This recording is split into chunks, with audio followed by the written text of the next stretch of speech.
Hello and welcome to Read the Last Page, A yap session book club. with your two favorite long-distance best friends.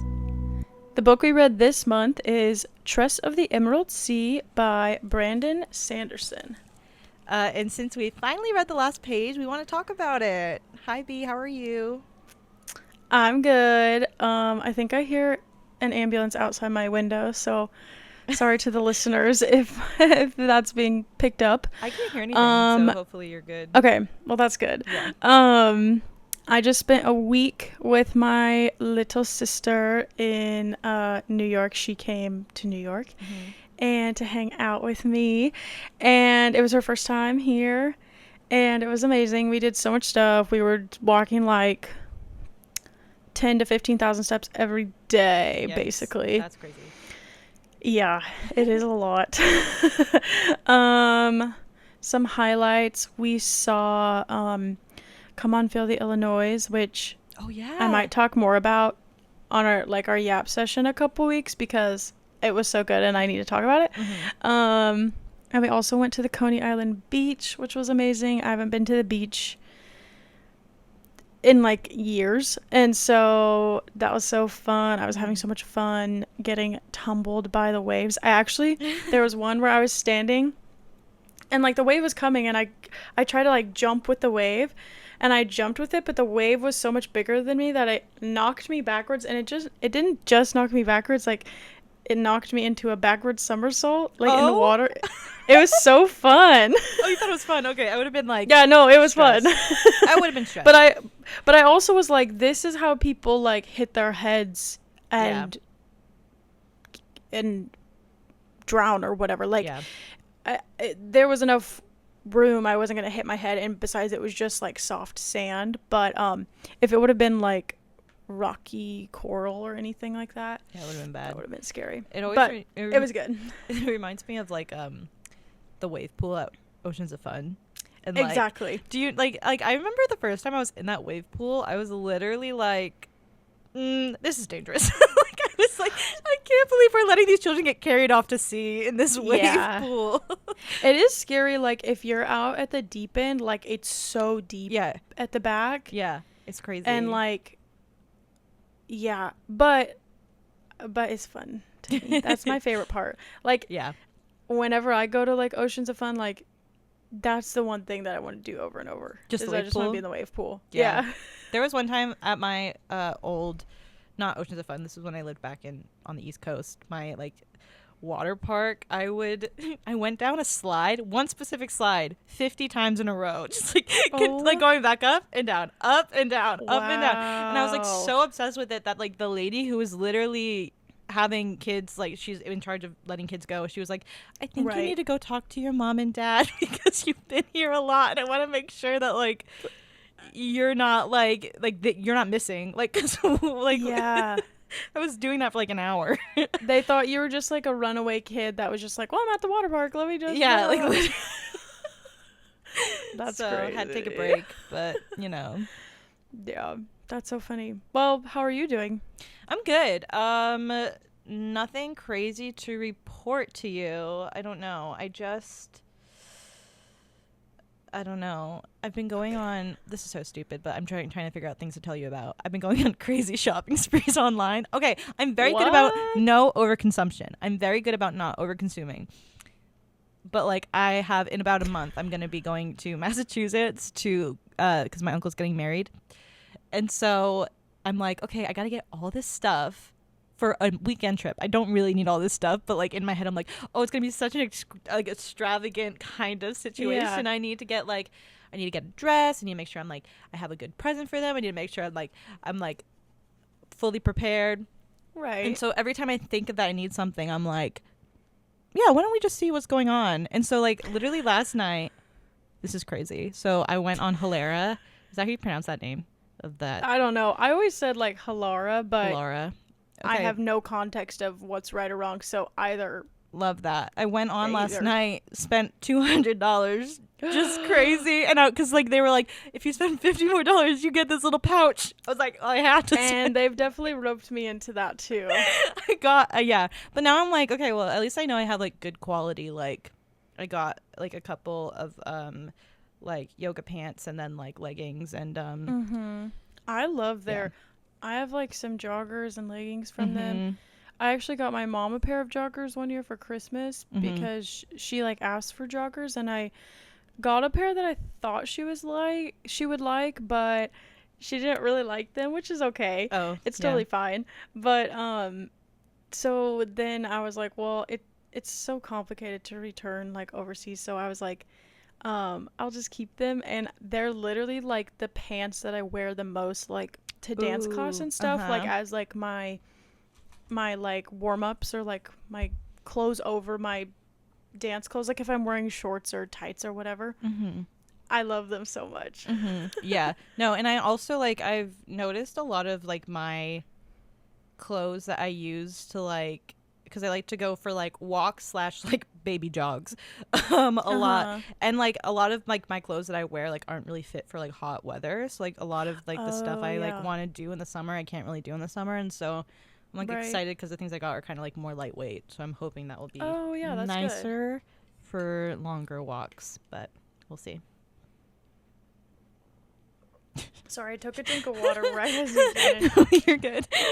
Here's my new sticker, though. Sorry if you're just listening to the podcast and you can't see, but for my YouTube girlies, and everybody, not just the girlies, I got this sticker. Well, Kelly got me this sticker at the show we went to. Illinois. And I love it. Yeah, come on, Philly, Illinois. Yeah. Okay, so I hope you enjoy your new wardrobe. Thank you, me too. And that your run / baby jogs are more enjoyable. True. I also got new. This is another thing I did. I also got 2 new pairs of shoes because I actually really needed to, and so I need new shoes too. Yeah, I got new like sneakers because I like genuinely need better support on my sneakers. So I'm like, this should be hopefully better. So yeah, exciting for that. Yeah, that's good. I really have been wanting, the Adidas have been so popular. And I've been wanting to jump on that train. And what I really want is like, they're like these bright, like baby blue, but bright. The style is called Spezial. And I'm telling you, I've been to so many, not just Adidas stores, but just like other shoe stores here. They are out. They are out of anything blue. They're out of, I asked one store if I could just try on the Spezial, like, and I hope I'm saying that right. I don't know. It's like special, but it's a Z instead of a C. Spezial. Oh, okay. Anyways, I just said, can I try on this style of shoe in a 6 and a 6.5? I don't care what color. And he was like, no, we do not have smaller than a 7.5. Like, they're just like sold out everywhere. That's everywhere. Crazy. Like, you can't order them online. And I actually was trying to get some from a girl on Facebook Marketplace.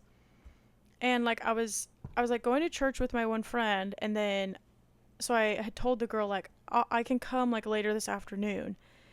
And then like I was talking to her, and I was like, okay, like I'm gonna come. And she was like, okay, cool. And then she was like, by the way, what size do you wear? Because she had a size 6. And like, I wear kind of between a 6 to a 7 depending. And I was like, oh, like 6, 6.5, whatever. She's like, well, just these are gonna be too small for you. And I was like, what? Because I had asked like, can I try them on before I buy them from you? And she said that was fine. And I was like, okay, well, like, I still want to try them on to see because they might fit. And she was like being so weird about it. And I was like, I'm just telling you, like, I wear 6.5 and they're too small for me. So, and I was like, okay, well, can I still come try them on? And then she like didn't respond. And so then I like went back home, and I don't have my notifications on Facebook. And so I didn't see that she messaged later that day and was like, yeah, you can still come. Oh. It was like, I saw it like a day later, and then I asked, and she's like, oh, sorry, they sold. I'm like, come on. Like, anyways. Yeah, that's rough. Just because like my 3 pairs of like tennis shoes, sneaker shoes that I wear are all like white, or like I have one that's like a cream. And like it's because that's what I like. However, in New York, I'm like out in the elements way more. My shoes are just dirty. Yeah. And like I just want something that's like has a color or like whatever. Yeah. Yeah. So that they're not just like so totally obviously dirty. Yeah, that's so true. I feel like I always I have like almost like a blindness sometimes to how dirty my shoes are, and then I'll like wash them and I'm like, oh my god, I was living like that. Yeah, it's and like crazy. Yeah, that's upsetting. Yeah, one time I got so sick of it that I spent like an hour, maybe longer, cleaning all 3 of those pairs of shoes, like scrubbing, because I was like, because like for my job I'm supposed to look somewhat nice, you know, like it's not like fancy, but it's like you dress up a little bit, and I'm just like, my shoes are making all of my outfits dressed down too far. Really? Like, you know what I mean? Like, okay, yeah. I just feel like I have like a nice shirt and a nice silk skirt, and then I have these like super dirty white tennis shoes. Like, it just like didn't look good. Right. Okay, that makes sense. But yeah. Anyways, shall we start talking about the book? Yeah, I think we should. This is gonna be such an interesting episode because I feel like, well, first of all, this is the first book that we hadn't reread together, so like we both read this for the first time, and also it's, I don't know how to describe it, but it feels kind of different from a lot of the other books we've read on here, and so definitely. So I'm just like, I'm intrigued to see your thoughts, and also I'm so intrigued to hear your thoughts. It's also a Brandon Sanderson book, and I'm terrified of the Sanderson community. I say this with affection because I love large fan bases and passionate fan bases, but I'm just scared that if I say anything wrong, or if I don't want anyone coming for me, and so I'm interested to see. I think how we can speak our minds, though. Yeah, I'm just saying, like, I'm coming with respect and appreciation. Okay. And well, also, I didn't even know there was a big fan base. Like, I'd never heard of this Brandon man Sanderson. Wait, yeah. Really? Okay. So yeah, that's. I'm telling you, I've never seen this man in my life. Do you know that? He's like literally one of like the biggest fantasy authors of our time currently. Like, literally, if you were to like ask anybody on the street, basically, kind of maybe what the 10 most popular authors are of present day, I think Brandon Sanderson would pop up in many lists. Yeah, it makes sense because I made a new friend at church, woo woo, and we went and got coffee, and she was saying like, oh, I'm so tired because I stayed up so late last night reading, and I was like, what are you reading? And she told me some book, I don't remember, and I was like, oh, interesting, like, and she said she liked fantasy, and I was like, oh, I'm reading this book right now called Tress of the Emerald Sea. And she was like, oh my gosh, that's on my to be read list. And like, she was saying, I'm pretty sure she was saying that she had read a different book by him that she really liked. And she seemed like I've only hung out with her once, but seemed like she was really into fantasy. Yeah. And so yeah, that makes sense. Yeah. I feel like picking this book for our book club was an interesting choice because it feels like a large task because like, this, I don't know, I just feel like it's interesting that, by the way, if you couldn't tell, neither Laura or I have read Brandon Sanderson before, so this is our first one of his books, and like this takes place in a universe that he's already created. And so I was watching a YouTube video. Yeah, I was watching a YouTube video of like this girl saying everything you might have missed in Tress of the Emerald Sea, like in relation to other Brandon Sanderson books, and it was like her just talking about all these Easter eggs and connections that you can find between all the different books that he's written. That take place at least in like the Cosmere universe, which is what Tress's universe is. And so I was like reading it and I was like, or not reading it, I was listening to it and I was like, oh my gosh, I feel like actually so wildly unprepared to like talk about this because I feel like I just don't know that much about Brandon Sanderson and all of his universes. And so I feel like that's an important note to make at the beginning of this episode. Yeah. If you're a Brandon Sanderson fan who's read all of his books, we're not going to have that knowledge, unfortunately. Yeah, sorry. Yeah. So I want to ask, okay, we decided on this book because we were like trying to get a different book, and then I couldn't get it from the library. Yeah. And then Dan, I should say, was like, here's some that are on my to be read list. And then like I just kind of chose a few that sounded interesting, and then I could get this one from the library easily, so we went for this one. I want to hear why this was on your to be read list. Like, what did you hear about it, or who recommended it, or what was interesting about it? Like, what made you put it on your list? Yeah, so I've always wanted to read a Brandon Sanderson book, just because it's like you can't exist as an English major in college without running into like 5,000 Brandon Sanderson fans. So interesting. I always felt like when I graduated, I was like, I feel like I'm like lacking because I haven't read a Brandon Sanderson book. And so but like I'm also not like a high fantasy girl. I don't like reading a lot of high fantasy books. Like there are some that's why I was wondering, because I was like, this is so fantasy, and I thought you normally like that's like, not your thing. Yeah. No, I mean, there are tons of fantasy books that I've read and I like, but like specific high fantasy where like the world is like much more advanced and like you can't and just there's kind dragons. Yeah. It's not so much my cup of tea. But this one I was like, if there's any Brandon Sanderson book that I think I'll like, I think it would be this one, because it's more fairy tale, kind of romance-esque, kind of. I mean, not so much now after reading it about the romance, but that's what I was promised. And so I was like, okay, I think I would probably like this the most, and this would be like the best place to start. And I also heard that the reason why he wrote this book is because he was watching the movie The Princess Bride with his like family, and his wife was talking about how she's kind of unsatisfied with the way that Buttercup, like the main character in The Princess Bride, reacts to like the love of her life getting taken away, and like she doesn't have so much like she doesn't possess so much strength, I guess, in The Princess Bride as you would want her to have. And so Brandon Sanderson kind of wrote this book as a response to that, and kind of like wanted to explore if Buttercup had more kind of, I guess, agency in her own story. But anyway, so I thought that this was like, I was like, if there's gonna be any Brandon Sanderson book that I think would really introduce me to his writing and his worlds, then like this would be a good place to start. And I do think it probably was, but it was definitely a lot different than I thought it was going to be. Yeah. So yeah. Interesting. I was just so curious, because I was like, what? Like, I was like, this seems more like a book that I would have picked up off the shelf, than something that you would have like been interested in, because I feel like I more so,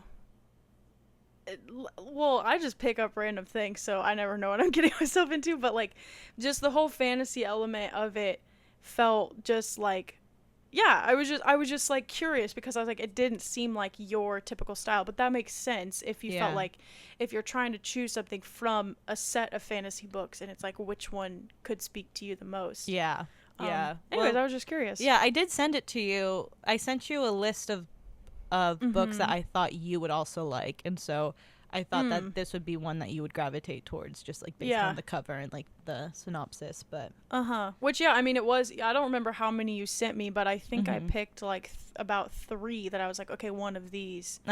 So you're right. Love that. Okay, cool.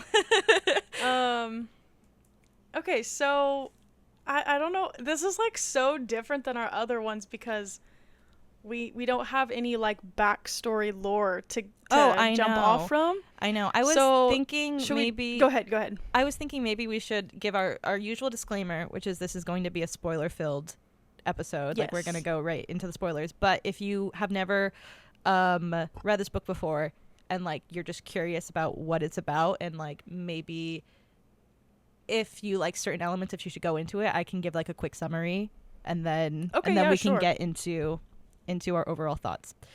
But Tress of the Emerald Sea, it's I think it's like classified or categorized as a young adult like epic fantasy novel, which is set in the Cosmere universe, which is one of Brandon Sanderson's universes, as I mentioned. We follow this young woman named Tress, who lives a very like mundane and kind of boring life on this small island in a place called the Emerald Sea.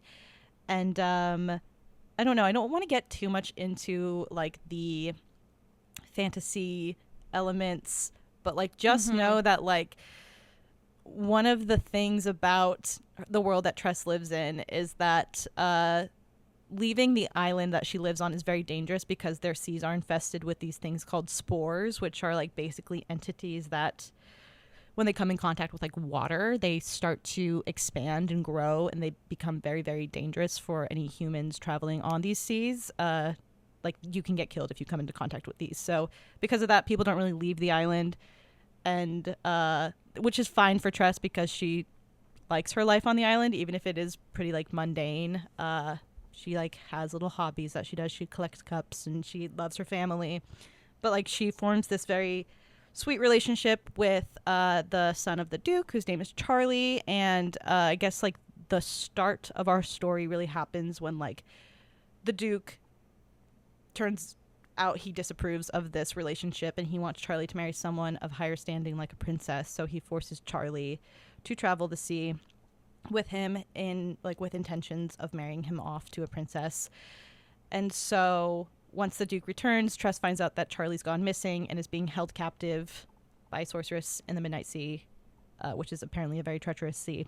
And so really the story's about Tress going on a long journey to rescue like the love of her life, Charlie, who is being held captive. And so that's all I'll say, I think, about that. That's a really good like intro. That's an introduction. Yeah. And if it sounds interesting to you, yeah, pause this, go read it. Yeah, I think if you like love like anything to do with pirates, if you love like fairy tale-esque stories or like quirky narration styles or like found families, you should at least give it a shot. I think you'll find things in this book that you'll probably like. So yeah, I'll say that. Okay. Cool. So now we can get into it. Yeah. Hopefully Spoilers. people that don't want to be spoiled have left. True. Okay, so do you want to start with like overall like thoughts, opinions, ratings? Okay. Yeah. Like, we can like always, I always have page numbers with like random things that I thought I might want to talk about. Okay. But I feel like maybe we should talk like overall thoughts and feelings. General stuff. Okay, so I'll start with my rating that I gave it on Goodreads, which I finished this like last night at like 2 a.m. I knew. I told always. Kelly, I was like, I bet Danielle's finishing this book right now. Literally. Yeah, sorry. But yeah, so I ultimately ended up giving this a very like enthusiastic 3.5 out of 5 stars. I don't think that it's a bad book in any regard. Like I just truly think it probably wasn't for my tastes overall, and so there are a lot of elements that I really enjoyed and there are a lot of elements that I felt fairly lukewarm about and kind of like disinterested in. So that's kind of where I left the book. I do think that I was really endeared by it. I thought that like it was a very cute and like sorry, cute makes it sound like I'm like like almost an insult, but like but no, it's like a very like to me it's a very like quirky kind of unique book in my opinion. Like I don't read books like this very often, so I felt like it was I don't know, it was a very sweet book to me. Like I was very endeared by it, if that makes sense. Interesting. Yeah. What about you? I'm intrigued for you personally. What? I said I'm intrigued for your thoughts personally. Yeah. So, I don't really rate books, but I was really trying hard to think about this because for the podcast and for you. Okay. And yeah, I was going to give it like a 4 at the highest, but probably more around like 2 or 3. Okay. I don't know. I don't know if I read a lot of fantasy. I feel like I read a lot of I wouldn't even say YA, middle grade books that have elements of fantasy in them, but I feel like I don't read so much like this where it's like a totally different world. Like I feel like Six of Crows is like the one book where I like really was into like a whole different world. So my general feelings is like I thought the world itself, because they're like on a different planet and like whatever, I thought the world itself was a very interesting concept, and like the different seas, like the different color of spores, like having these different reactions to the water, and like what that means for someone traveling, and like how do you navigate that, and like how does a group of people function in a place like this where you need some trade to be going on usually. Yeah. And so someone's got to sail the seas, and like yeah, I thought that was a super interesting concept. I was not interested in the storyline or like the characters. I just like, Yeah. I feel like we didn't get enough of like Tress and Charlie before he got taken. I was just like, I don't know why I need to care so much about her finding this guy, because I feel like I was not super invested in either of them. Yeah. And so I just like I was just like, okay, I guess she's sailing now. Yeah. And like I just and then it's like she was on the ship, and like I forgot that the whole point was we were going to save Charlie, because there was so much focus on figuring out what the captain or whatever was doing, and like, oh, she's evil, and oh, she has the spores in her blood or her body or whatever, which hearing that this is set in a world that he already has books in, I'm like, okay, maybe in the other books like that is more relevant, and so it like there's more context. I can understand that if we're just reading this one, maybe we didn't have enough context for it to like be fully effective. Like it just seemed so like random. Sure.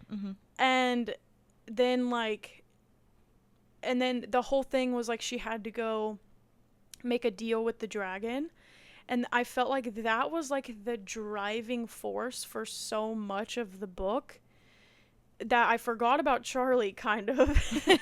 And it's not that I forgot about him, but it just didn't seem like as important as this whole thing with the dragon.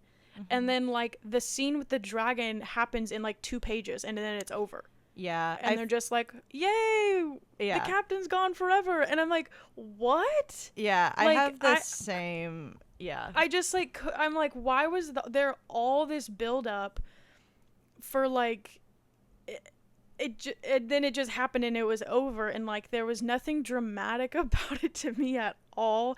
I was a little surprised, like when Tress said like, no, dragon, like I'm making a trade and I want to give you her as your servant or whatever.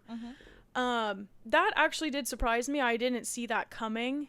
But then like the dragon just being like, oh, a game is afoot, who's going to like outwit the other one? I was just like, I thought this was supposed to be like a scary dragon. Like I didn't understand like what. I don't know. That was really shocking to me. That part was just, I don't know. Yeah, you talk now for. So I have many of the same critiques as you do. I'll start with like the Charlie thing, because as I told you in the beginning, I was low-key promised this was going to be like kind of like a fairy tale-esque romance, and maybe I was just promised wrong. But I did go into the book kind of thinking that it was going to be also like it's about the Princess Bride, or based on the Princess Bride. And so I had certain expectations in my mind, which this was probably a me problem, but I do think I would have liked seeing more Charlie's presence in the book, because he is kind of like, you know, when people say that like certain characters like haunt the narrative, he doesn't really haunt the narrative, but like he definitely is like this huge driving force throughout the narrative, because like the reason why we're on this, like the story really starts because we're like, well, we have to save Charlie, and then like the story needs to end with saving Charlie. And so it's like in the middle, you would think that we would have like enough momentum to kind of, or like love for Charlie to really keep us like attached to that main goal. Right. And I feel like other than like Brandon Sanderson telling us that Charlie and Tress cared for each other, it was hard for me to fully like get on board and believe that. Like I kind of think that, and I have this problem too with The Princess Bride, which I'm gonna keep bringing up, but like, and I know this is not just like a copy and paste of The Princess Bride, but I do think both pieces of media kind of rely a lot on like the telling versus showing. Yes. So like it's just we're told that the two main characters love and care for each other, which I understand in a way because I can see that like I think both just want to really get into like the meat of the story, which would be like the journey. And so really they just give us enough at the beginning to assure the audience that these characters care for each other. So it would make sense for Tress to start this journey to go find him. But it's just personally not enough for me to really feel completely invested in that specific element. Yeah. Yes. Yeah, you agree? Exactly. So yeah, I think it's just like one of the small reasons why like the book wasn't like 100% suited to my tastes, because I personally really crave like the more the characters. Yeah, the characters. Like I want to feel like I'm witnessing the development of a relationship alongside the characters, and instead I'm kind of more so being told through the narration that they care for one another, which I think it's just, I think ultimately, and this also kind of goes into what your issue was, I think, with like the dragon aspect of it and how you wanted it to be like more scary and jarring, and it kind of turned out to be more like silly in a way. Yeah. But I think it's just like the narration style is like, it's not focused on telling the stories that I think me and you are both either used to or were expecting. Yeah. Does that make sense? Like, yeah. Also, speaking of the narration, like it was narrated by Hoyd. Is that how you say his name? And like, I just, it was distracting to me because it's like for so long it would be like Tress did this, Tress did that, Tress is going here, Tress is and then like, but then Hoyd's like voice would like kind of come through, and I'm like, okay, so like interesting. Like I just didn't understand the choice of that. I didn't feel like it was helpful or effective for what I was trying to read. Okay, so this is interesting because I think it's my favorite part of the book is like the narrative aspect, and like Hoyd being the narrator. So Hoyd, from what I can tell too, he is a constant character in Brandon Sanderson's books, and so he's kind of used in like this book as like a guiding light. I don't know if that's his usual role, but like I don't know, I just thought like the narration style was like Brandon Sanderson trying to like invoke that like the true fairy tale fashion of like his writing, and so like a once upon a time. Like I don't know, I just thought it was kind of like I was being sat down by like a friend and being told a story, which I thought was really interesting. And I think it reminded me a lot of like Percy Jackson kind of that style. I think they up the ante with it a lot in this book. But like utilizing the breaking of the fourth wall and like all the quips to the readers. It's like we're in on like an inside joke together, which I personally really like. Yeah, I think for me, like I like in Percy Jackson and stuff, when it's like, oh, Percy's talking to you, and I see that it's like Hoyd is talking to me, but I didn't. The part that I didn't like was that I feel like his personal voice, like his flair, his character flair, whatever you want to call it, like would be absent for so long, and then it would be back in there. Come back in. Yeah, you want it more consistent. Yeah, it's like we're supposed to be thinking that he's narrating the whole time, but I would forget that he was narrating because it would just be so focused on Tress's story. And then it's like, oh yeah, but like Hoyd is talking. And I think if it could have been more woven in throughout, it wouldn't have been as jarring is kind of too strong of a word, but like I would be like, whoa. So I don't think it's like, I think it was like a bad choice. I think it is kind of cool because he ends up being like this big character at the end. But I didn't like how I was able to forget that he was narrating. Yeah. Like, I don't think that should have been happening. I don't know. I kind of maybe that was the author's intention, and if so, then that's fine. I just didn't like it, but yeah. No, because I was kind of thinking, because it's not revealed to us that Hoyt is the narrator until like a little bit of the ways in, right? Unless if I missed something in the crucial in the beginning. But no, I think it was a chapter or two. I kind of, because I started the book thinking that it was going to be like it was being narrated by this like whatever, like anonymous third party person who we'd never meet, would never become a character in the story. Like I just like, and so I personally I ultimately really liked that it ended up being Hoyt, and Hoyt ended up being like a character that came into like full effect really for us to kind of conclude this story well. But like I do think at first I was a little like, why don't we just keep this as like an anonymous kind of narrator, like an all-knowing being who we never really meet? And so I can see why it could be like, it was definitely an ambitious choice for I think an author to really try to do that. And I mean it personally worked well for me, but I can definitely see why you would also be kind of turned off by it. I understand like why you would like it and why other people would like it, and I think there was definitely potential there for me to like it, but I would just like be reading at work for hours because we're so slow, and it's like, I'm like, wait, how did I go through 10 pages and forget, like, I don't know. No, I get that. I also felt like the ending was really like just like confusing. Okay. Like I feel like I'm pretty good. I have a pretty good imagination. I feel like when I'm reading books, I can see things happening. Like, I can imagine, I can see the characters, I can see where they are. And once they got to, like, the tower, and they got up in the tower, and they're talking about, like, the sorceress and, like, all these screens, and then they're, like, FaceTiming the people on the boat. I was just like, what? Like, it just, like... It seemed to me like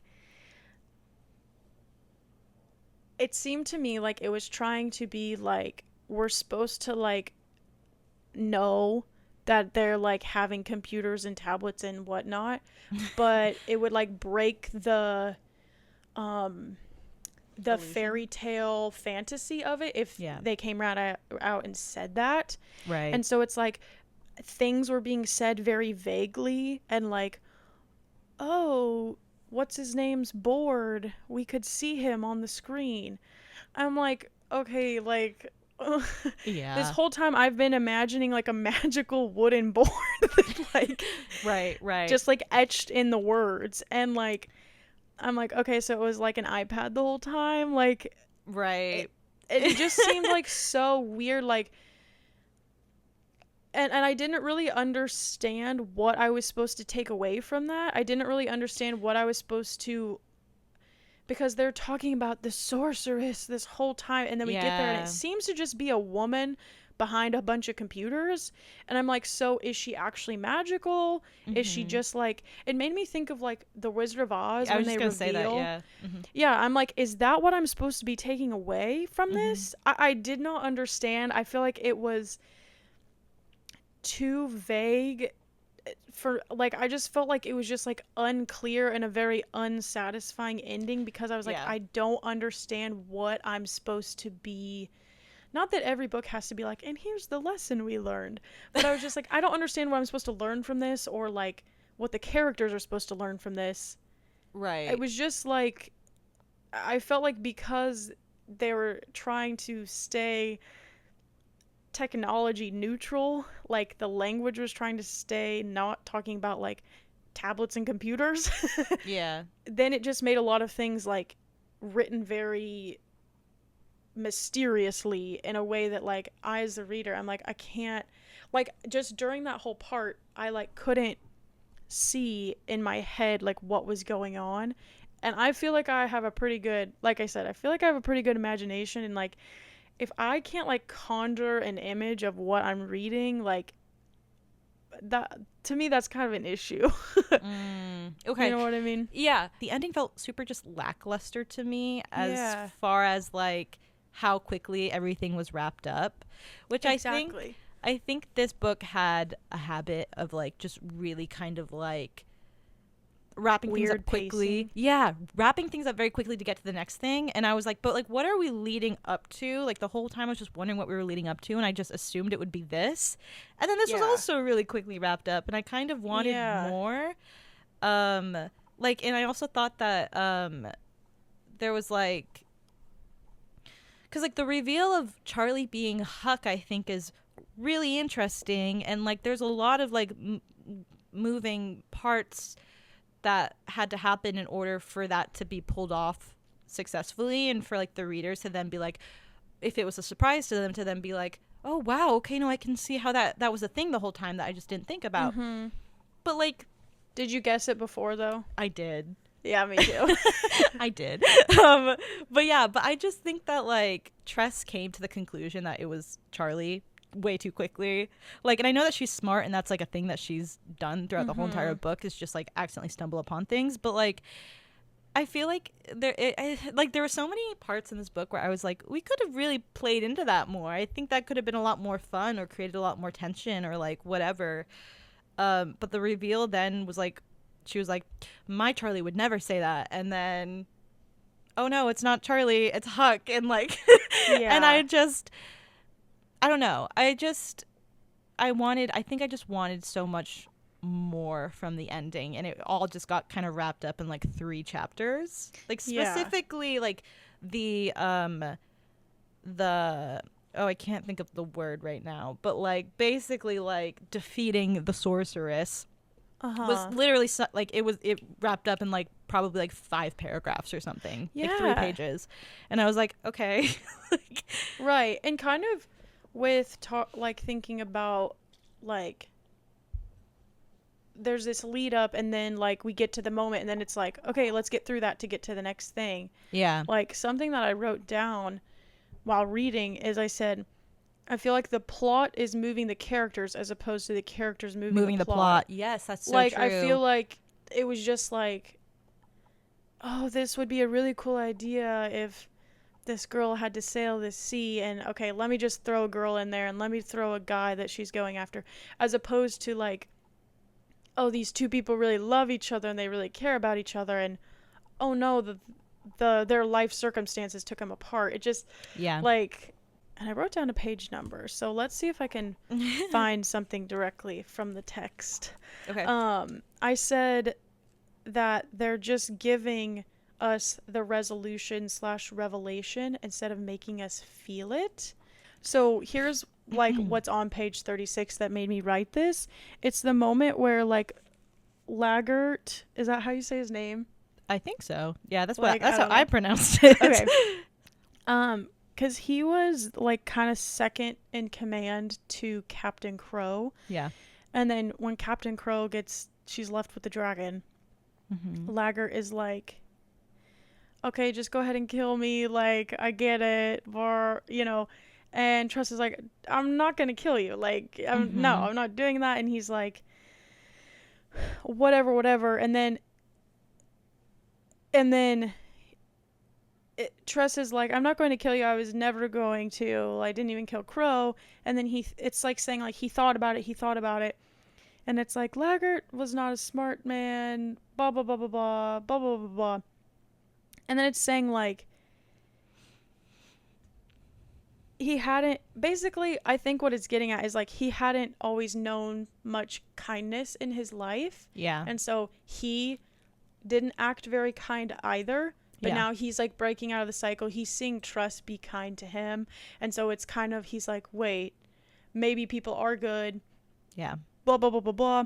But then it's like telling us like, yeah, when you find those people, cherish them, because unfortunately not all of them go through this. And until that happens, like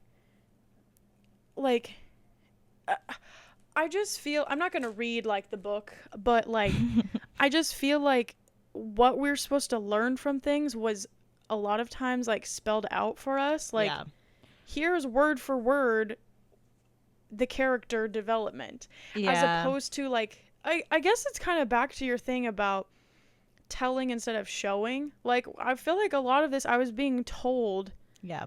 what the lesson was, or what the arc was, or what the revelation was, or what the growth was, and I didn't get to like see it actually unfold. Yeah. And that's why I think like I don't know if that's just kind of what the point of like the narration style is. Like I think it's just like fairy tale-esque. Like that's what happens in fairy tales. Like it really is like kind of spelled out for you a lot of the time. I mean, I'm not going to speak on every single one because I've only read like what, I don't know but like Yeah, it's because like I feel like even the middle grade books I read yeah, but like aren't as. yeah, but like it's The... like it's invoking like a specific type of like style in a very niche kind of genre, and so I think it's all like very intentionally done, which is why I think it's just not for me because I like, you know, I want it to be told to me through moments. I don't want it to be told to me through quotes, and so through quotes. That's another thing, is like there was a lot of lines where I was like, this makes a really good quote, but it didn't necessarily like flow with like everything else I was reading. Oh, okay. Yeah, sure. You know what I mean? Like sometimes, like, you know, I'm going to talk about dance for a second. Sometimes in dance, like you watch dances, and a lot of times like competition dances, and you can tell like they're like, oh, that's a picture moment, that's a picture moment, that's a picture moment, Okay. as opposed to like a little bit more of like a seamless, like you're watching the art for the 3 minutes, as opposed to like having these moments that are like not quotable, but like photographable or Instagrammable, you know what I mean? Like yeah. And I felt like some of that in this book, like I was just like, oh, this is a really like beautiful one line, but I didn't really understand why I just read it after this paragraph about sailing, and then it's like, you know, I don't know. Yeah. No, I know what you mean. Yeah. I don't know. I don't know. Again, I just like I don't even know what to say about this book, because I do think it's a very well written book, and I think he executed his vision correctly for what he wanted to do. I just don't know if it was for me. And so it's like hard for me to critique it, but I mean there were a lot of things that I think I really liked. Like I thought so I did think that a lot of the characters were like slow burn to like characters, and that's where I was like definitely not fully on board with the story, because like I am a character girl, and so I need to feel attached to the characters in order for me to feel invested in the story. And so I guess like by the end of the book I was mostly on board with everybody, just because we got development, and I was like, okay, I like this found family group that we have currently, and like I think it all comes full circle really well in the end when they come to rescue Tress. But it did take me a while to get there. But like Tress as a main character, I think I mostly liked. What I like about her is like she is a character who like throughout everything is like remaining good, and like relying on her goodness to really like help her get through situations, which I don't think is something you see a whole lot in main characters in books. Do you know? Like I'm just thinking about it's very like Cinderella. Oh, okay, sure. Yeah. The whole thing with Cinderella is like she was good the whole time. Have courage and be kind. Is what they say. Literally. Yeah. So I don't know. I just really like the idea of this book being about a girl who's like very, at the start of the book, she's very innocent, naive, kind of like pure and kind, and she's placed among heathens like pirates. And so like we could have easily stayed on that first ship that she gets on for the entire book and like played it kind of safe, but like throughout the book her morality is truly tested. She's among people who are like criminals and killers, and like she's faced with like these really hard situations and decisions, but like throughout it all she's continues to like stay pure and true to who she is at like in her heart. And not only that, but then like she also like tests the people around her, which I really like appreciate. And I mean you kind of mentioned it, like that quote that you kind of shared earlier, like that, who was that, Laggert, who you read the quote from, like he felt changed by Tress's kindness, right? And I just think it's like you realize kind of how strong of a sense of self she has, which is like so interesting because I think that this book is about her trying to find her like courage and self-confidence throughout it all, and by the end she really finds her confidence to be able to like be like, first of all, I'm going to fight for my life to not be with the dragon, and then I'm also going to go find Charlie and stand up to the sorceress. But it's like she really did possess that self-confidence the whole entire time, because I think she like really knew who she was in her heart, which is just like she wanted to stay good the entire time, and like she'll consistently check herself whenever she felt she was straying from her true character, and she'd go, what is happening to me? My old self would never say that. And so she as a character, I think, is I really liked reading from her kind of point of view, I guess, but like I just liked following her as a character because I almost felt safe with her in a way, because I knew that she was always going to like choose the best option. That makes sense. That she felt was right, and like we weren't going to fall down any rabbit holes or like create any there wasn't going to be any real internal conflict. I feel like most of the conflict would be outside forces, and so you could really put your faith in Tress as a main character to really follow her heart and make the right decisions to lead us to our end goal, which would be Charlie. Because I feel like most of her internal conflict was just like, am I capable of this? Like, can I do this? You know? Yep. So yeah, I totally see what you're saying about that. I would say my favorite part was kind of like I said earlier, like the world itself, the planet itself. Okay. I liked, like, I wanted to know more about like the seas and what people do on them and what you can do with all that stuff. And maybe part of the reason I felt disappointed in this book is because I was so intrigued by all of that, but I didn't feel like, I mean, she does like become the sprouter or whatever, right? Is that what it's called?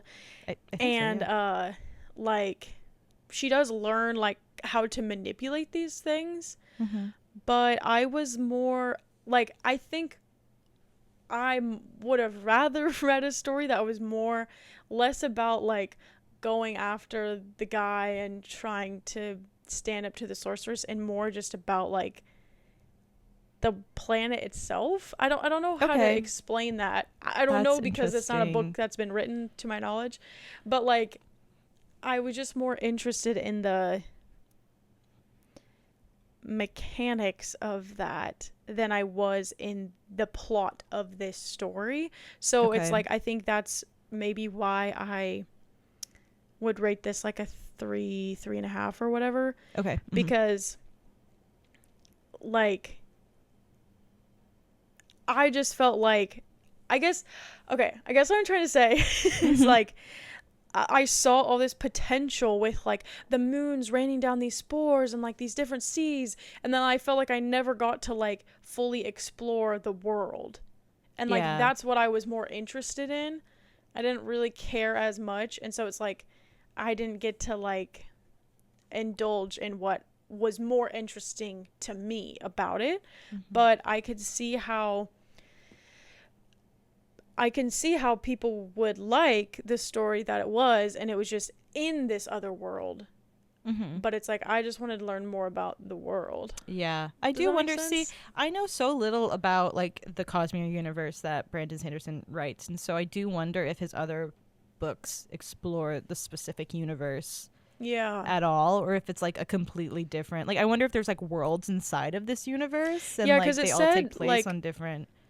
It was always talking about like on her planet, and Hoyd would say on the other planet or whatever. Yeah, that's true. I forgot all about that.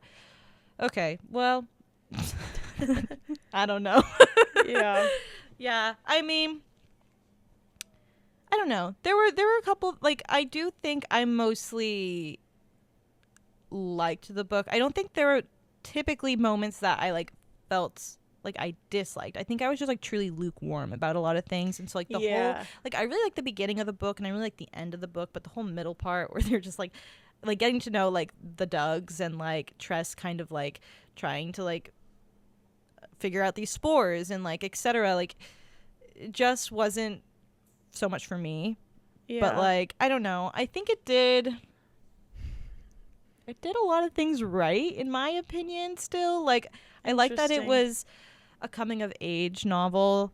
I was not expecting it to be coming of age. I walked in thinking it was going to be like an epic fantasy, and then it ended up being about this young girl who had to truly like find herself. There's like I don't even know what page it is, but I have it written down.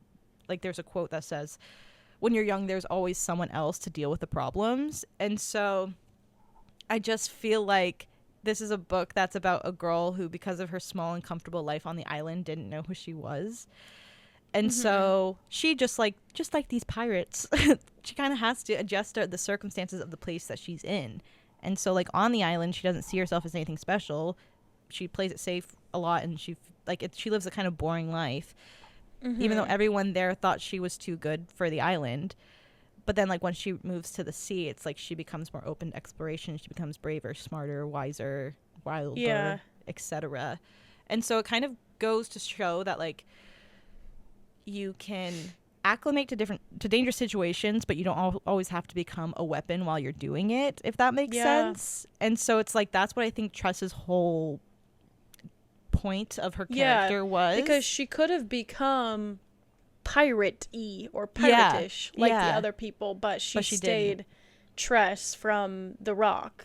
Yeah, she exactly. just was there. Yeah. And it also was personifying kind of like the horrors of growing up, because it's like your first time on your own for anybody is like a fight for your life, and it's genuinely a fight for Tress's life when she's like leaving home for the first time. Yeah. And so it's like through saving Charlie, she's attempting to I think she's attempting to cling on to almost like the last remains of her childhood. Like, so she's literally trying to save her childhood in a way, but like what she fails to see was that, this is so cheesy, but I'm going to say it, her childhood was kind of with her the whole entire time. Like, because like he was literally Charlie. And so who like, not like he was like helping, guiding her, kind of like supporting her, reassuring her.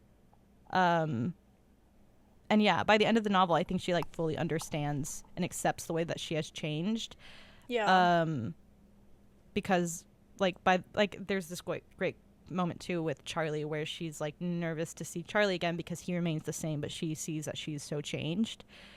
And I don't know, I think it's just like highlighting that like Tress thought she was so content and happy to be on her island, but then like the second she's actually able to like leave the fishbowl and kind of like grow outside of her small surroundings for her whole life, she was able to reach her full potential. And I like the way it was done, and I wasn't expecting to have it be so coming of age focused. That makes sense. I appreciated that at least. But yeah, what age range do you think this book is meant for? So I definitely think it's YA, so I'm assuming probably like high school. 13 or 13, 14 to like maybe 18 would be the age range. But yeah, Tress is 18, so she's like the very last of the YA that makes sense. age that makes range. Sense. Yeah, I was thinking like high school. Yeah. It does read. I did think it kind of read a bit middle grade.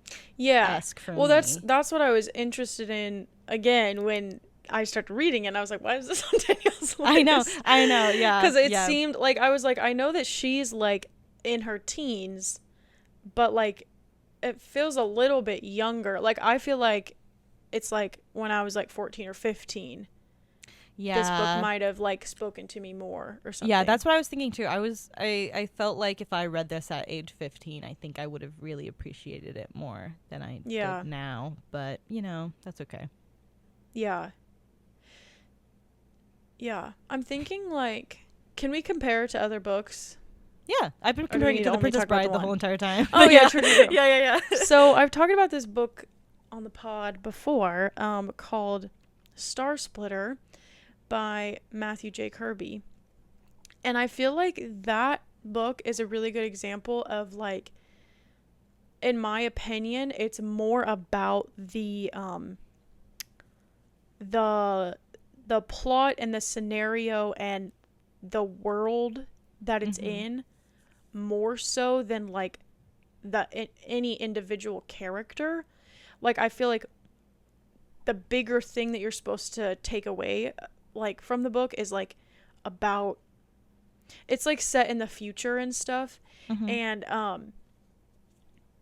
And because after you and I have talked about how, like, you always care most about, like, the characters and, like, that's what's really going to draw you to a story, I always think about it when I'm reading a book, like, would Danielle, like, be satisfied with, like, the characters in this book and their development and stuff? Right. And so when I was reading that book, I was like, I feel like this isn't super, super character growth driven. Mm-hmm. There was character growth, and I think that it was really, really cool and really well done. But I feel like that wasn't, like, the main driving point.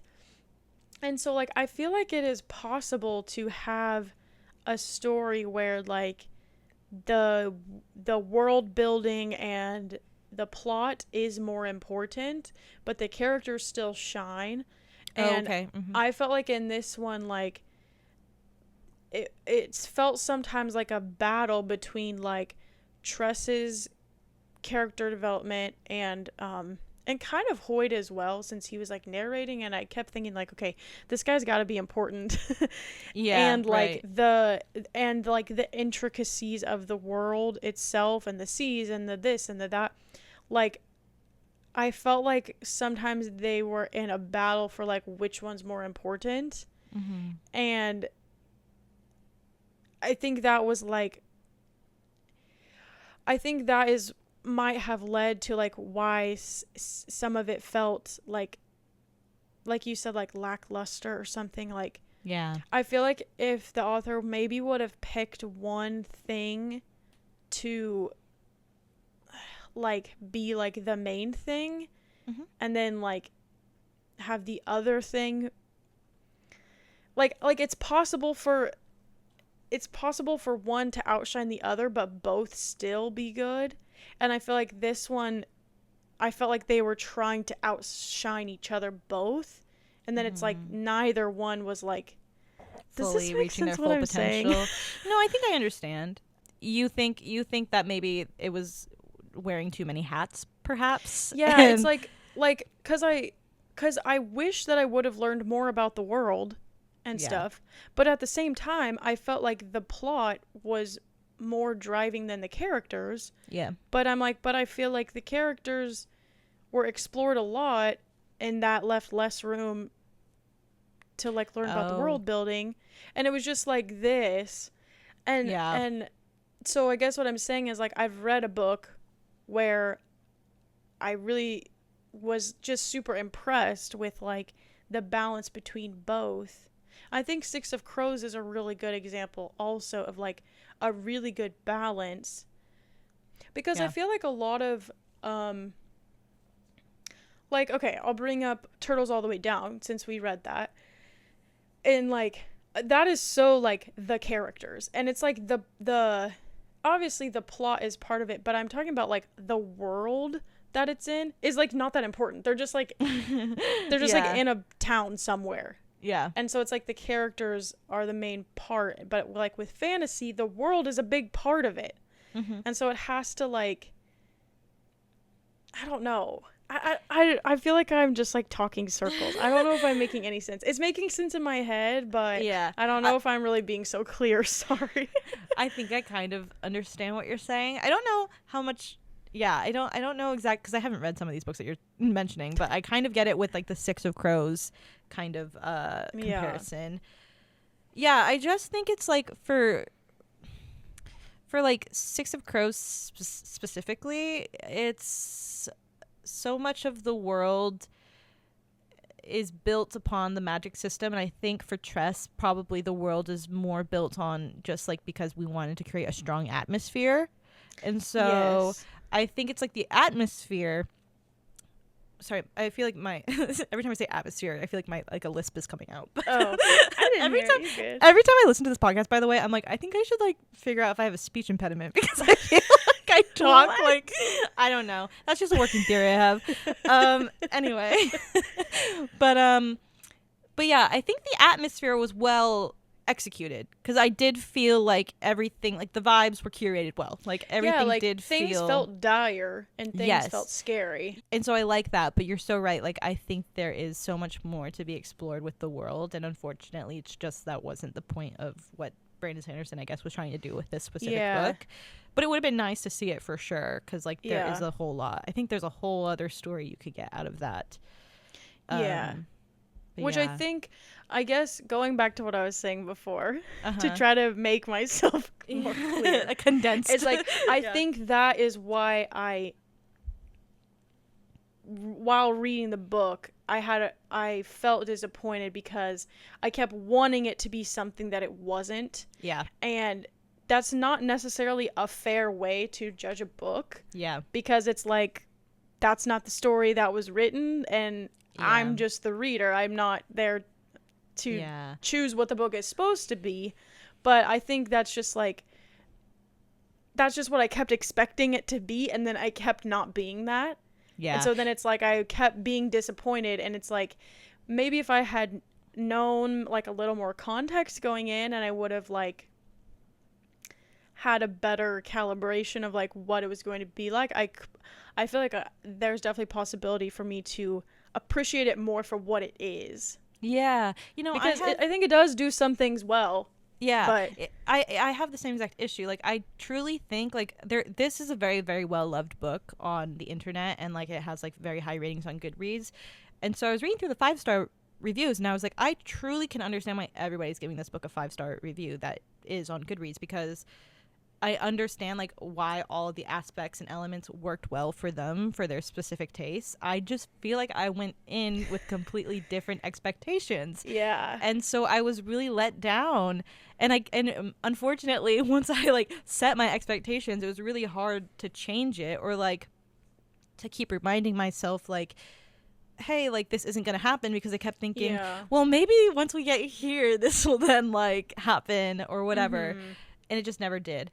But, one of the interesting things about the release of this book is, like, so Brandon Sanderson decided to write 5 books because he raised a lot of money through, like, crowdsourcing and, like, a Kickstarter. I kind of read a little bit about that, like, on the inside of my book. I didn't read the full thing, but it kind of said something about that. Yeah, and so, like, through the money that he raised, he decided that he was going to, release, I think it's 5 books throughout 2023, and each book was like a surprise drop, and you knew nothing about the book when it was released. And so this was the very first one of them, and so everybody got it on like the 1st of January of 2023, and all they saw was like the title, I think. So then like the cover was a reveal, like the summary of the book was a reveal, and so everybody who was reading it during the first weeks were like, they were going in blind. And so the whole time I was reading this, I was like, I kind of wish I just did that. Like, I feel like I should have went in blind, and I unfortunately just like had set my expectations before walking into the book, and so it impacted my story. That makes sense. That's why you got to try out my method of going to the library and just picking a random book. Shelf. That's my favorite. But here's my thing. It's like, I'm also the type of person where it's like, if I'm watching a movie or watching a TV show and I'm curious about something, I'm just going to look up how it ends. And that's my thing. Like, I need to know. And you can't... that's where we differ. Yeah. Because I never would do that. Because I really don't like my time being wasted. And so it's like, if I'm 30% into a book and I'm like, I want to see what like the public reception is. And then I'll like go and see what everyone's saying. And then I'll know if I should keep going. And so it's like, if people are like, the ending of this book is so bad, like, don't even waste your time, I'm like, okay. And then I just drop it, and I'm fine with it. I hate looking at the public reception, because I read a book earlier this year that I loved. I literally thought it was one of the best books I ever read, and I was like shocked. And I was like, oh my gosh, like, surely the people are talking about this on Goodreads.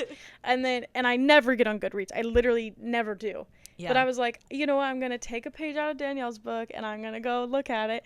And then everyone was like ragging on it and saying it was lacking this and lacking that, and plot holes this and plot holes that. And I was like, and you know what, this is why I don't care what the internet has to say, because I was like, if I would have seen that before I read the book, like, I wouldn't have read it. But it's one of my favorite books I've ever read.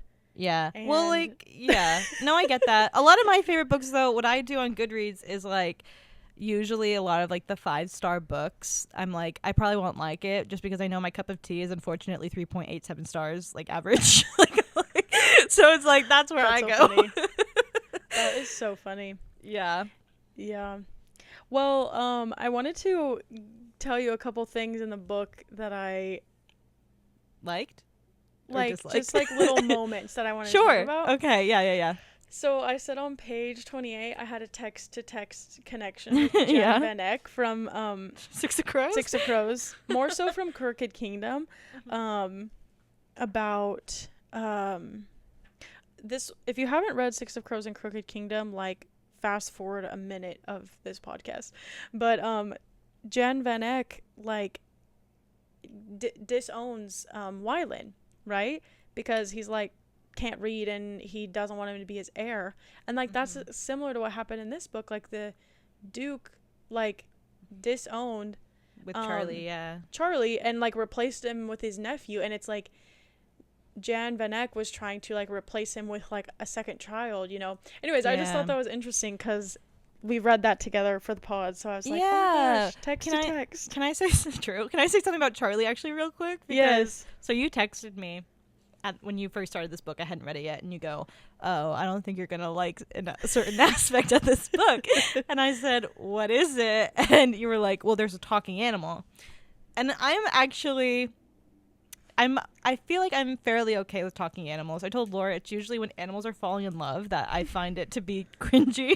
Yeah. Like, I really just can't with animals falling in love, and I don't know why. But this one was interesting because I was like, oh, if it's a talking animal, I should be fine. And then I like found out that it was Charlie who's the talking animal, and then it became complicated because it was something I never dealt with before. Yeah, because at the end when I found out, and I was like pretty sure that you weren't there yet, and so I didn't want to say anything because I felt like anything I said would like reveal it. Yeah.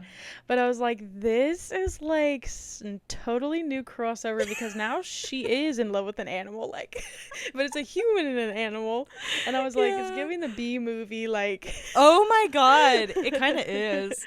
Yeah, no, but so in like another way, it's giving like Beauty and the Beast, which is like, yes, that seems kind of acceptable, kind of like. Yes, it's just it's so interesting. I don't know if I hate it or if I'm fine with it, but yeah, I don't know. I also like, it's just like. I have to talk about The Princess Bride one more time because I went in thinking about The Princess Bride, and I was like, okay, so in The Princess Bride, our guy Wesley goes from being this cute boy to like a masked vigilante who is somehow even hotter. So it's like genuinely like it's exciting. In this though, you're gonna have Charlie go from like this cute boy to a rat, and it's like I don't know how I feel. It's definitely a choice, and it's like it's not like I don't need to have a cute hot boy in a story to feel invested. Like, it's totally fine. But it's like, yeah, sure. No, I don't. I really don't. But it just like felt like so silly to me. But like, it's okay because like I think it's like it was supposed to be a sillier aspect of the story. It was more of a shock for like Tress and the reader because like we wouldn't have guessed it, but we did guess it. But like, but like based on like what we just kind of were expecting, it was like a more shocking choice to go for. Yeah. And I mean, I think it's also interesting because like Charlie went from this character who's so well respected and protected in his small community to becoming this like a creature. Yeah, who's constantly fighting for his life, and he's looked at as being like disgusted or worthless. And so I think that's a very interesting choice as far as like him as a character. Yeah. And I don't know. Also, there's like a full circle moment in there too where it's like, you know, Charlie at the beginning of the book, he's pretending to be somebody of lesser status to like talk to Tress. That's true, yeah. And then like he has literally no choice but to do that throughout the book as Huck. And so I think that it was a fairly smart writing choice by Sanderson because I like that. Yeah, it was like a nod or a clue to the readers at least, like to be like, hey, and then it's almost like his conversations with Tress beforehand when he was like pretending was like a foreshadow to what was going to happen. Exactly. Yeah. So I mean, I totally understand, and I do appreciate it. It's just not my cup of tea. Yeah. Which, it's so funny that you keep saying that, since like cups were so important in this book. So true. That's so. I'm gonna pretend it was intentional then. So before we started recording, Danielle, we were talking about like some stuff we might talk about, and Danielle said she didn't have two sides of the same coin comment, because that's something she says all the time, which is so funny. And so now we say it like as a joke kind of, but I actually, when reading this, I wrote down two sides, same coin, on page 105. So I want to read it for you, Danielle. Okay. It says, Tress nodded, wondering if maybe it wasn't the best idea to entrust such an important duty to her. Saleh, is that how you say that? Or Saleh? I think I pronounced it, Saleh. I think that's how I pronounced it. Saleh. Yeah. Saleh, however, was a little like Captain Crow, and that she was the opposite of the captain, and the only way that someone very similar could be. I was like, that sentence is so like two sides of the same coin. Like, she was the opposite in the way that only someone very similar could be. Like, they're so similar, but they're opposite. I was like, that is like the titular two sides of the same coin. Like, yeah, no, that's so true. Yeah. That's a good catch. Yeah, that's good. Yeah, I just thought that was so funny. What's crazy is I actually read a different book this year, very much more like a middle grade book. It was by Lindsay Eager, and I'm trying to remember what it was called. I cannot remember what it was called, but it was like about a girl her parents died, and then and this happens like in the first like 10 pages of the book, so it's not really a big spoiler. And then she gets like kidnapped by pirates. And she's like sailing the sea with these pirates, and she's having to like figure out how to make a basically scuba gear, but this is like before scuba gear was invented, or like it was kind of ambiguous when or where this was set, but it's like they didn't have regular scuba gear, so she was like having to like invent it on the ship, and it made me think of Tress like on this pirate ship, like having to invent / like figure out how to use the spores and stuff. And I was like, this is just so random, because like I've never said I'm like into pirate books or anything, but I've read 2 this year. Like, okay, wait, love that. And actually, Kelly and I just watched the Phineas and Ferb movie, and he says like, if I had a nickel for every time I read a pirate ship book this year, I'd have 2 nickels, which isn't that a lot, but it's strange that I would twice. Like, True. Anyways, I just thought that was just like kind of random. Yeah. After I saw The Little Mermaid last year, the live adaptation. I was like on the hunt for any mermaid / pirate book I could find. Really? I think I read like 3 in one summer. I was like truly. Oh my gosh. And yeah, I was truly pumping them out. But were they like fairy tale Little mermaids, or were they like sirens that are gonna like be scary and lure men to their death? Yeah, so unfortunately there's not a whole lot of like Little Mermaid book adaptations out there in the world, which I find so upsetting. Like, I think people should get on that, because love that. Like such a good movie, such a good premise. But the ones I was reading, so I read a lot of pirate books about, like, there's one I read called wait, I actually don't remember. Okay, I don't remember that one. Sorry. That's fine. But it was about a girl, though, who was like, she was like basically a bad pirate, and like she had to infiltrate this pirate ship, and there were no mermaids in that one, but it was just very much on the seas, and so that's why I liked it. But the other one I read was like Scary Siren, like, and it was more based on Little Women, but like it was as if like Ariel was like a very creepy siren murderess. Wait, it was more based on The Little Mermaid? Oh, sorry, did I say Little Women? Yes. I was like, wow, okay, there's a lot of like lore going into this. Imagine if that was Marmy's just always on the mind. Marmy. Little Marmy. Sorry. That's so funny. That book was one that was more based on Little Mermaid, but was scarier than I wanted it to be. So yeah, that's like I would love to read more stuff with like mermaids, but I feel like it's always like scary stuff. When I was in 4th like 4th grade, I read this book series called The Tale of Emily Winsnap, and those are like mermaid. It's like a girl that's a mermaid. It's like kind of like not the 13th year, but like kind of like that. Like her whole life she thinks she's afraid of the water, and then she one time just jumps in the pool and she like turns into a mermaid. It's like it's just about her like being a mermaid. True. But she's like a person too. Yeah, we need to have so much more mermaid media. I feel like low-key. Like I loved H2O growing up. And like that was classic mermaids. But like we don't have a lot of that in book form, and I feel like we should. Let's write something. Guys, should we write a book? Please. Girl, I need to actually try. I have that one book idea that I've been sitting on for like 8 years. True. And I one time wrote like the first 3 pages, and then like that's where we are. No, I had a book idea I was sitting on for so long. I had it so like planned out, and then I went to go sit down and write it, and I was like, actually, this is bad. Like this is like a bad idea. Yeah. And I was like, that's so humbling to just like the one thing you were really holding on to for years that will be a big break, and you're like, oh no, this is actually just bad. Yeah. That's so funny. Yeah.